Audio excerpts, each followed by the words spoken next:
So in 1992, a friend of mine and I started building electric guitars in my little wood shop in the basement of my parents' house.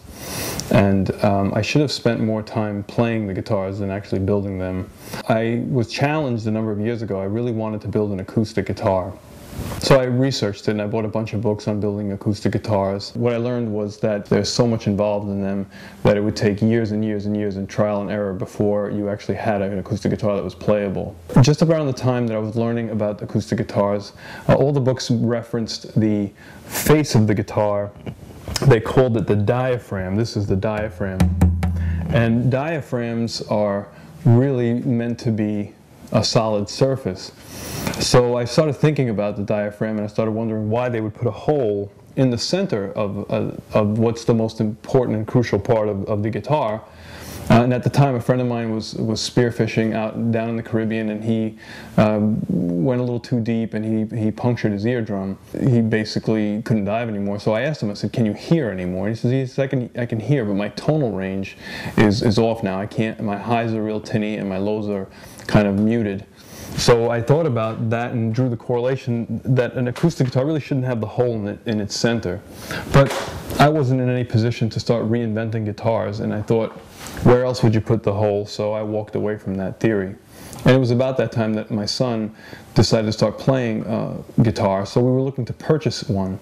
And we would go skiing or we would go traveling, and we'd try to find a guitar store or a luthier in different states, Vermont, Maine, Florida. And the only correlation that I drew over the years of trying to find a good guitar for him was that the price of the guitar has almost nothing to do with the quality of the instrument.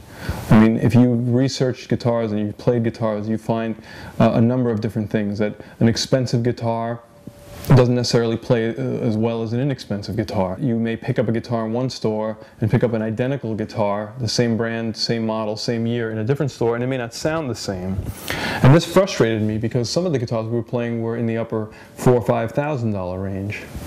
So as I was surfing the web looking for guitars and trying to figure out what I was going to purchase for my son, I stumbled across Batson Guitars. And Batson Guitars had a lot of the things that I was thinking about when I was trying to build my acoustic guitar. Number one, obviously, they don't have a sound hole in the front. The sound hole on a Batson guitar is on the top. And when I saw that, I said to myself, you know, these guys are onto something.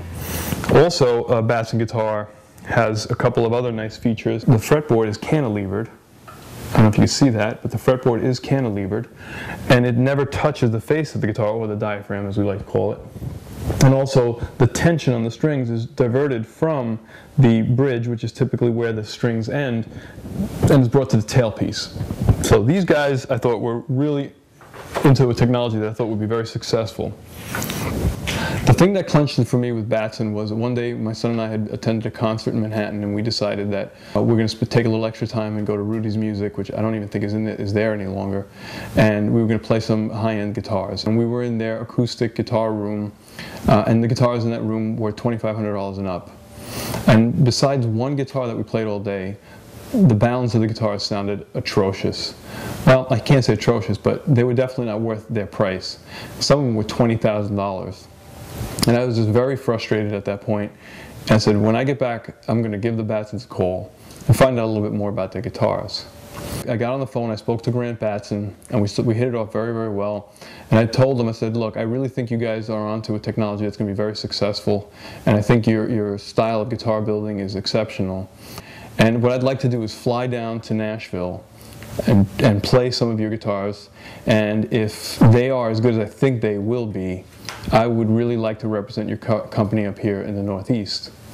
So I did. I flew down to Nashville sometime about a year ago in 2009 and played 5 out of their six guitars. I played 5 of them, and I thought all 5 were exceptional guitars.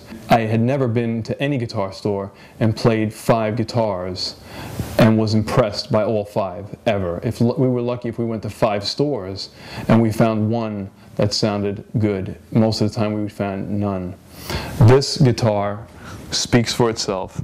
Corey is a genius and is extremely meticulous in how he builds his guitars. I have 4 of these right now that I think are, so I put my money where my mouth is, and I think that these guitars are the best guitar built today. And that is the reason why anyone should choose a Batson guitar.